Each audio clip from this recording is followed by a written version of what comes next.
Benvenuti a Mangiaparole, una presentazione del libro di Danilo Ricco, Ho scritto ciò che non so dire, sporcando fogli di parole. Sentieri di parole.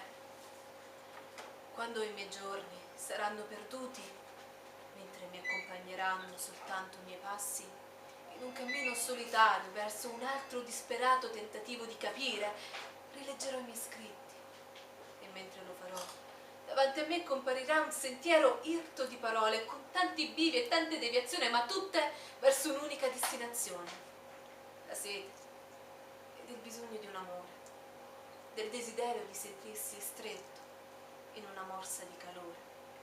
Sto passeggiando ormai da tante ore, ma niente e nessuno può impedirmi di sognare, di sentirmi trasportato in un tempo dove non esiste né la sofferenza né il dolore, in un luogo dove vivere e morire sono esattamente identici, dove non c'è nessuna differenza, è tutto colorato, ma di un unico colore, dove il tempo è limitato e non c'è un freno alle emozioni, dove ogni cosa esiste, ma non esiste poi davvero, poi ci si accorge di non essere poi tanto soli in mezzo a tanti paroloni.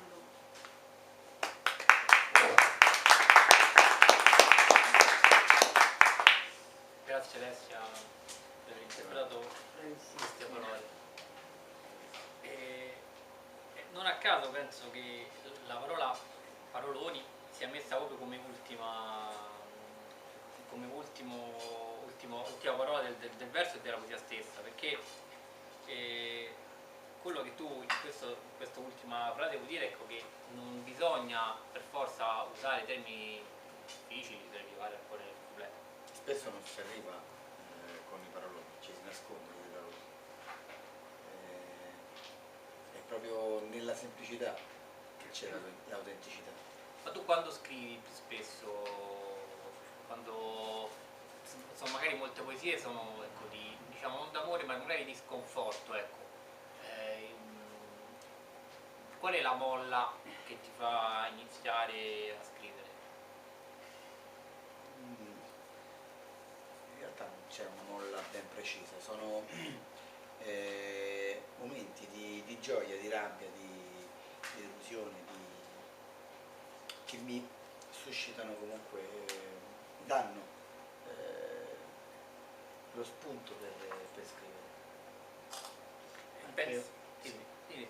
Anche un'immensa gioia, un immenso dolore hanno la stessa... Certo, e tu, però dai alla poesia anche un senso diciamo non dico di educazione, però di memoria, perché quello che dici in questa poesia è rileggerò i miei scritti.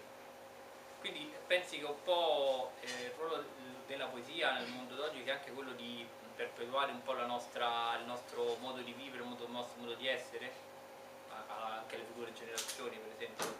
Certo, mi sono convinto. Quindi ecco, il ruolo del poeta è anche quello di far capire, di porre, anche perché tu lo dici molto spesso, anche i problemi che ha la nostra società, Sì. Il nostro vivere quotidiano, ce ne sono tanti, insomma, parli anche molto di destino. Quanto è importante il destino Fondamentale. per la tua vita? Sì. Le cose non avvengono per caso, c'è sempre Una motivazione. sì. Comunque siamo, questo è quello che penso io, abbiamo tutto quanto scritto. Dimmi chi sono io.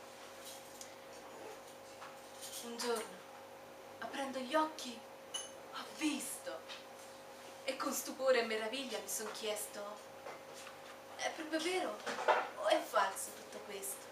Non c'è mattina che nello svegliarmi non mi ricordi degli errori miei, di quello che ho sbagliato e di ciò che non farei. Però mi accorgo e scopro, mentre osservo stanchi gli occhi miei, che c'è una luce timida e soffusa.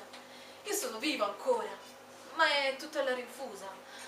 Non c'è realtà che possa cancellare tutto con un gesto, ma io sorrido e resto nel mio posto, con impaziente voglia di fermare il desiderio di voler cambiare. Tutti i momenti esisto, non mi arrendo e cresco, faccio fatica a credermi anche io nella mia inutile follia, con moderata ed incantevole magia, sbatto la porta e me ne vado via. Non so dove mi porterà il mio orgoglio e non so più neanche cosa voglio, ma so che lo farò domani, con la mia sacca tra le mani, piena dei miei ricordi ormai lontani. Ti passerò davanti, con passo fermo e ben deciso, senza pensare mai a quei momenti che, per un po', ho creduto fossero importanti. Ti lascerò guardarmi allontanare lentamente, come un ruscello segue la corrente, fino a sparire per sempre dal tuo cuore, ma non dalla tua mente. Mi porto via da te, in un piccolo istante, ma ti lascio il mio ricordo e il dubbio, come un sogno.